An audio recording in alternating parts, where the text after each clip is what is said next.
One player did something so appalling that he was sentenced to 15 years in jail, and another player's recklessness cost him his best friend's life. Smaller defender on me. These are the NBA players who broke the law. I prepared myself for the worst. If I had to do this whole time in here, I just had to deal with it. One of the best scorers and most influential players in NBA history, Iverson did something that hit the headlines. He had massive potential and was well on track to be the next big thing, but all of a sudden, everything came to a full stop, literally. Iverson was sentenced to 15 years in prison. This was grave news for our boy Allen. At the age of just 17, before even making his NBA debut, it was game over for Allen. This begs the question, what was the reason behind all this? Behind all this drama? Well, it was the night of 14 February 1993. Allen, alongside his friends, went bowling. The boys were a bit, let's just say, loco. They were enjoying themselves, making noise and causing a ruckus. But that's what happens when you're with the boys. Well, there was another group of guys who didn't like this and made it personal. What started as shouting turned into a full-fledged fist fight. It was Allen's crew against these guys. Things got nasty, and Allen allegedly did something that costed him 15 years of his life. He struck a woman in the head with a chair, knocking her unconscious. This was bad news. As things escalated, Allen and his crew were arrested. Allen was convicted and charged with maiming the mob, and eventually, he was sentenced to 15 years in prison. 10 months with good behavior. This seemed like the end. A career that had tons of potential and was yet to take off had fallen apart. There were widespread rallies and marches. The people wanted all the boys to be acquitted, and this sentence was biased and unjustified. The entire state of Virginia wanted justice to be served. After spending just 4 months at a correctional facility, Allen was granted clemency by the governor of the state. This only became possible due to the public outcry. The boys were innocent, and justice was served. These NBA players are not normal at all. Delonte West had a successful NBA career, but he was never very successful in abiding by the law. That's right, Delonte was born a rebel. It all started in 2009, when he was stopped for a traffic violation while riding his bike. But it was soon discovered that a traffic violation was not the only offense that he was committing. In fact, it seemed my man was going to a war, because he was found with not one, but 3 firearms. Good lord! Like, are you for real, man? This was bad business. So much so, the NBA star was put under house arrest. But it didn't end here, because Delonte West was a Pandora box of chronic issues. He had been suffering from addiction, and in 2021, he banged on the door of a police station holding 2 open containers of alcohol. That's crazy, man. And that's not the end of the story. In 2022, he broke the law once again, and was arrested on 4 charges. Only this time, things were pretty messed up. West was charged with vehicle trespassing, entering a vehicle, fleeing from the law enforcement, and being drunk in public. While he was getting arrested, he lost his temper and ran away from the police.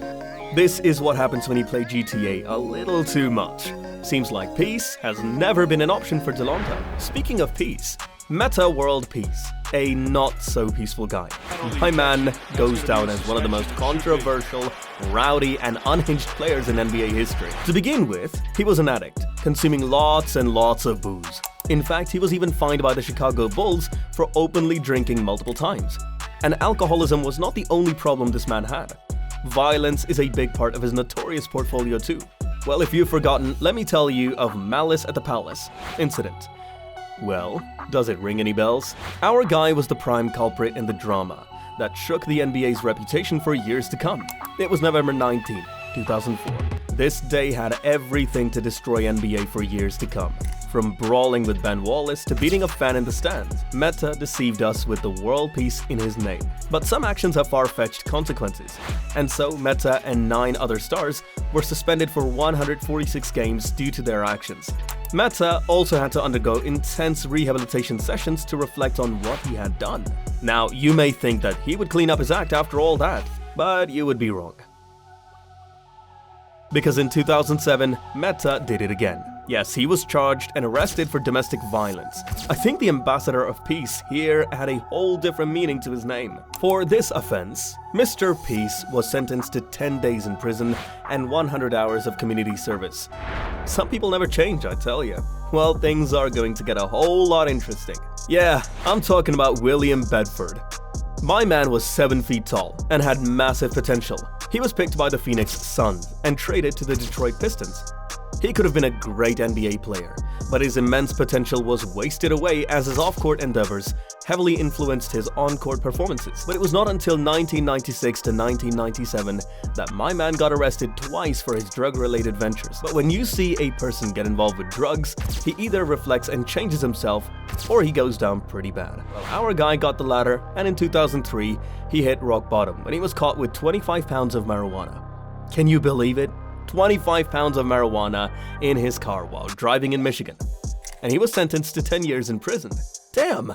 He could have started his own basketball league in the prison, looking at the amount of time he spent there. Well, buckle your seatbelt, guys, because our next guy's addiction cost him his best friend's life. At number 1, we've got Junior Smith. Smith had an addiction that proved to be very costly. During a time when he was rocking the hardwood of NBA arenas, his life off the court was pretty crazy. He was addicted to speeding. Every time he sat behind the wheel, the adrenaline rush kicked in and the NBA star entirely and utterly lost it. In fact, in 2005 alone, this speed demon got 4 speeding tickets and negative 27 points on his driving license. Damn! But these tickets weren't enough of a deal breaker for Junior Smith. Our boy had to learn it the hard way. It was only something very tragic, a harrowing event that changed him for good.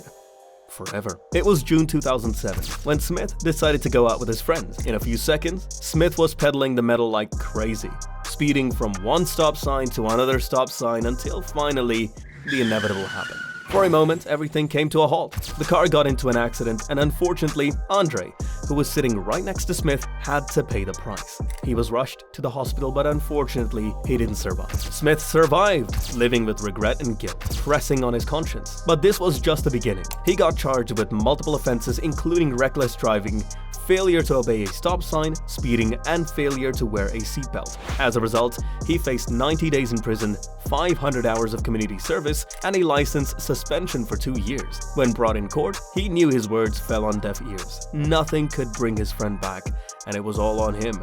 Was it really Junior Smith, or was it bad fortune? Was Smith really responsible for this incident? Well, I guess we should let bygones be bygones. I mean, surely Junior Smith must have learned a thing or two about not playing Fast and Furious when you're behind the wheel now, right? Well guys, that's it for today's video. Hope you enjoyed it. If you did, don't forget to dunk on that subscribe button. Till next time.